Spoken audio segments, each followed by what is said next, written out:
Mills was particularly committed to mentoring young women in law, recognizing the barriers we faced and the potential it represented.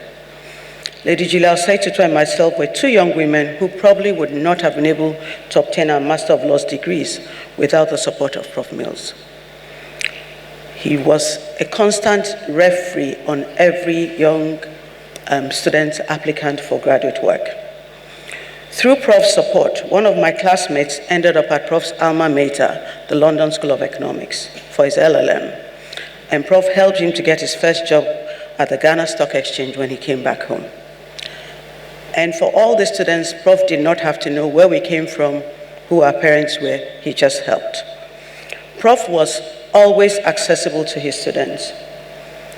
When I was at Queen's University in Canada, I worked in the library. And one time they were throwing away all the books where they had additional copies. So I asked them, what were they going to do with the books? They said they were going to be trashed. And I said, oh, could I have them for the law faculty? And they said, yes. So I ended up with 48 boxes of books in my apartment. Now, I didn't know how these books were going to get to Ghana. Every week, my landlord would come and look at the boxes and ask me when the boxes were moving. Eventually, I think Prof was at the IRS at the time. I managed to get a message to Prof that I was about to be kicked out of my apartment with 48 boxes of law books. Prof immediately called the High Commissioner. They sent a van and they picked these 48 boxes of books before my landlord kicked me and the books onto the streets of Kingston, Ontario. That was Prof, always accessible.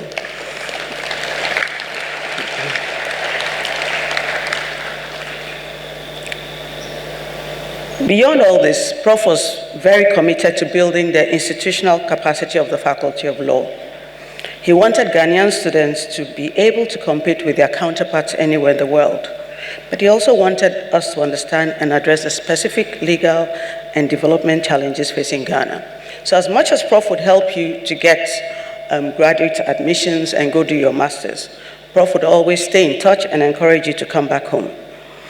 So his appointments as visiting professor at Temple University in Philadelphia, and he was a visiting lecturer at Leiden University in the Netherlands, enriched his teaching.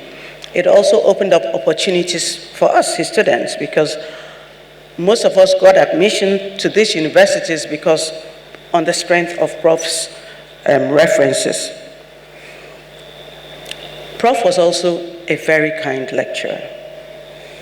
He was one of those lecturers who was always giving lifts to his students. There was one particular lift story that happened in my class that was very interesting. Because the three parties in this story are now a Court of Appeal judge and two very respected lawyers, I will not mention their names. So, one day, the one who is now a judge was studying at the law library. He took off his shoes while studying and he fell asleep. Another classmate, let's call him J1, goes and picks his shoes. Then he decides to leave the library and hands the shoes over to J2. It was time for a lecture. J2, rather than leaving the shoes in the library, took the shoes to the lecture room. So our current Court of Appeal judge had to walk barefoot to the lecture room. So he gets to the lecture room, livid, and sees his shoes with J2, and asked J2 how he got his shoes. J2 said, hey, non est factum, not my deed. It was J1 who gave me the shoes. At this time, J1 is sitting in a corner of the lecture room. He knows he's in trouble. And the victim is making signals to show him that he'll get a good beating after class. So class ends, and victim goes to hide by the School of Communication Studies. There were some bushes there, waiting for J1 to come and receive the beating of his life.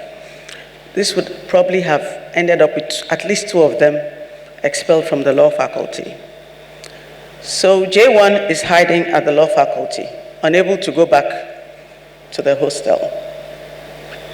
And then luckily for him, Prof used to come evenings to check his mailbox on his way home.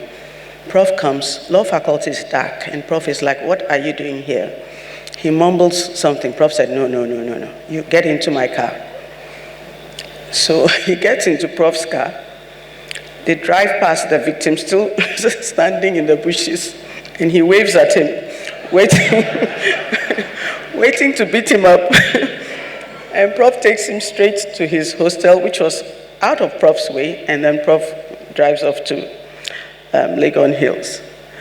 And so every time we talk about this, I tell them, certainly one of you would not be a lawyer today, and one would not be a judge, because you would have all been sent home.